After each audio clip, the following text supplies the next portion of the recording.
I want to talk about the difference between management and leadership. Management, because we confuse the two, they're different. Management I liken to a clipboard and a task list. Here's 27 things I'm going to try to get done this week. If I line them all off by the end of the week, I'm 27 for 27. Looks like a great week. And do I handle all the other interruptions and distractions that happen with that? Management is a clipboard and a task list. Management is directive. You tell people to do things. Leadership is connective. How do you connect with folks so that they are challenged and motivated and driven to do and accomplish those things for you? How do you do that? How do you connect with them? How do you make them decide this is what? How do you be the type of boss when they're walking through Starbucks or Costco or Walmart or somewhere with a significant other? They stop and say, honey, come here, I want you to meet my boss. By the way, if that's not happening, and you just get the wave when they go by, like, hi, they keep going. The conversation afterwards is going something like this. Oh, honey, who was that? That's the boss. Notice that's not my boss. That's not the boss. That's the boss.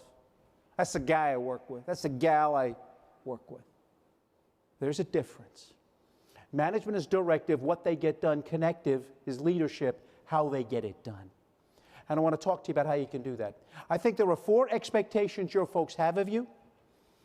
And I think meeting those 4 expectations goes a long way toward forming that connective tissue. First, the first thing they expect is that you will establish structure for them to operate in. You'll establish the boundaries and the ground rules. And I'm not talking about structure in terms of the wiring diagram and the faces and spaces in the box. Who's got a dotted line? Who's got a straight line? Who's got a solid line? Sir, this is Private First Class Shibely. I'm supposed to call the operation shop whenever Colonel Bowles shows up?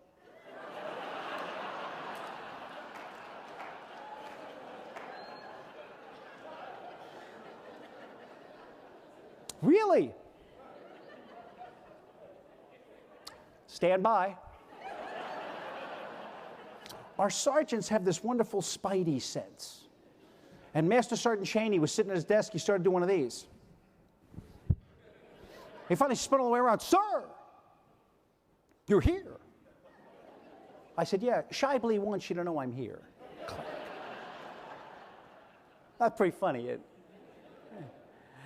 Well, let's talk about where it's not funny. Because the more I thought about it, the madder I got. And the more unfunny it got. And here's the leadership lesson for you. My reaction was, when I thought about it, was, how dare they? I was brand new in that organization. The United States Army had trusted me to train, deploy, and take care of those soldiers and their families and bring them back safely. And somebody in the organization decided I needed to be, or the organization rather, needed to be protected from me whenever I went out.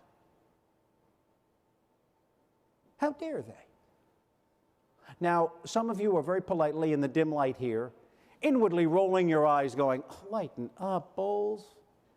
That's the way of the world. That's the way it is. That's the way business works. You want to be warned when the boss is coming.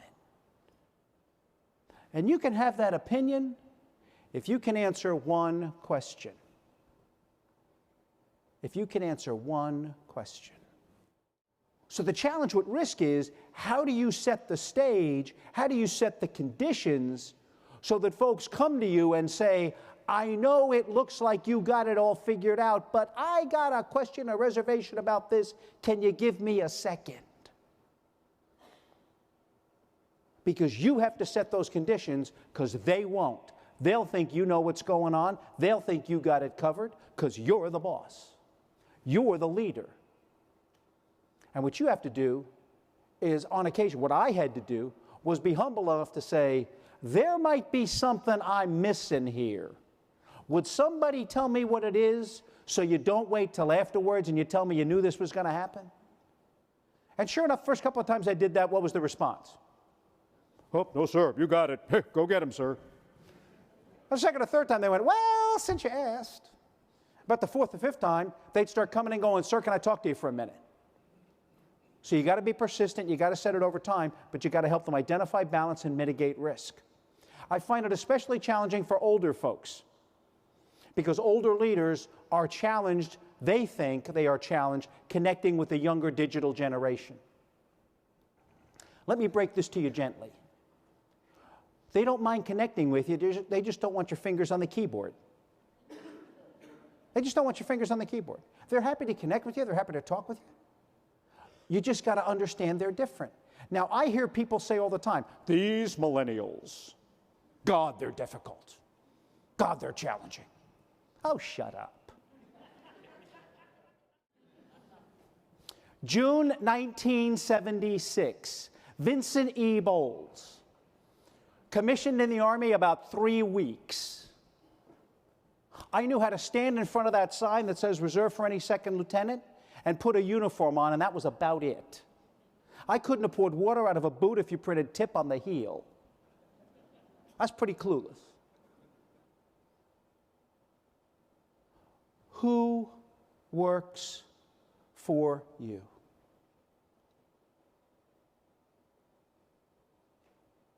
What clients align themselves with you? What makes them get up in the morning, roll away from their significant other, get washed up, cleaned up, fight traffic, and go sit and bask in the glow of your charisma every day? Who works for you? Do you know why they work for you? You know, Vincent, someday this will all be yours. And God help me, I said under my breath, Jesus, Mary, and sweet St. Joseph, I got to get plan B. I don't know what it is, but it ain't going to be this. I'm not doing this. Now, my father was not a communist. He was not a terrorist. He was a wonderful man, took good care of us. But that just wasn't, as they like to say down south where I live now, that was not butter in my biscuit. Wasn't working. So I went away to Niagara University. ROTC guys looked at me, said, looks like you can pass a PT test. Hey, come here. Talk to me. I took a couple of classes. It seemed to connect. I kind of liked it. And they said, we'll pay you for 2 years of college. You owe us 4 years. I said, works for me. I said, 4 years, I'm not mopping floors in Bowles' bar. I got this. So I joined the Army, said, I'm only going to do 4 years, and something happened. Well, Vinny, we appreciate that, but what's the point of all that? Here's the point. Do you know your folks' stories? Are you their plan B? Are you their plan A? Do you know? Because the question you want to ask, looking at that picture that you just saw, and looking at me now is not, oh, isn't that cute? It's, how did he get from there to here? How did he get from the front of the officers' club in a parking lot at Aberdeen Proving Ground, Maryland, to standing in front of the American College multiple times talking to us? How'd that happen? The answer is people happened.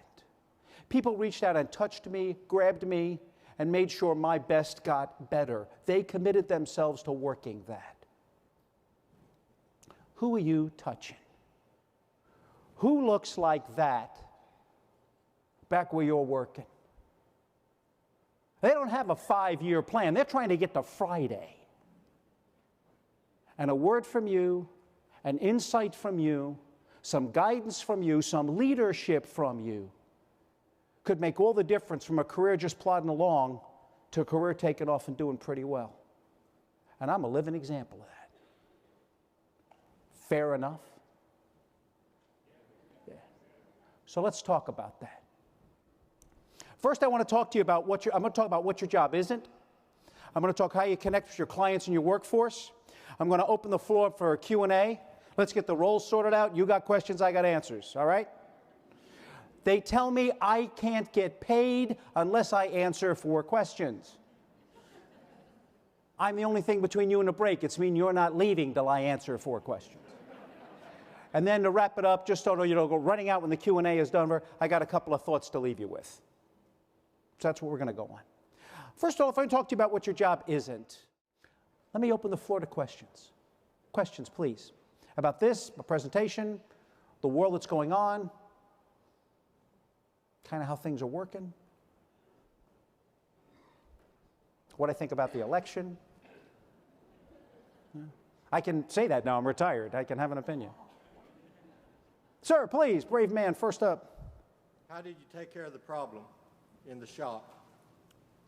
How did you take care of the problem in the shop? You mean with a call before the boss goes out? Interesting. Thank you so much. I couldn't have set that up better. Did you get the question? How did I handle that? I'm going to spin off that, but first the way I handled it was I stopped telling people where I was going. I didn't tell them. I just got up going, where are you going? I'm going. After the first couple of weeks, you know what they're all doing. Call if you see him. If he's out there, call. But I found after about a couple of weeks, I tend not to be an overly reactive guy when I see something. I tend to come to the operation with, most people want to do the right thing. So that's what I do. 18 live shows a year, starts at 11:30 on Saturday night, ends at 1 o'clock Sunday morning, cast party ensues, they come to sometime Monday, show up and say, okay, who's the musical talent this week and who's the guest host and what are we putting together for a show? And they throw the show together during the week. They estimate they got to do about 65 drafts to get the 8 skits they need. And they throw it all together and they're rehearsing and doing blocking and doing cards and getting in, and finally Saturday, boom, they go on. A reporter observing this one day watched all this unfold and went to Andy Samberg, was talking to him and said, how do you get ready to go on Saturday Night Live? His answer is a leadership lesson for us all. He said, we don't go on because we're ready. We go on because it's 11:30.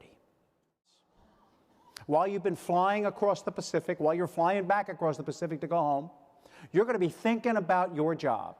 You're going to be thinking about a structure you got to fix, a relationship you got to get better, a risk you got to address, a decision you have to make or unmake. You're going to do that. And you're going to talk yourself out of it. And you're going to talk yourself out of it, and you're not going to do it because you're going to wait for that thing that never comes. You're going to wait for the perfect time. Oh, I'll make that change next quarter. I'll make it next cycle. I'll make it when Judy leaves and Mike comes and takes his place. And we all know what happens. The perfect time never comes. You don't make the change, and a year later you're sitting there going, I coulda, shoulda, woulda. So my advice to you, if you see something's got to get done, roll up your sleeves, shut up and tell yourself it's 11:30 and move out. It won't be perfect, it won't be pretty, but you'll have started.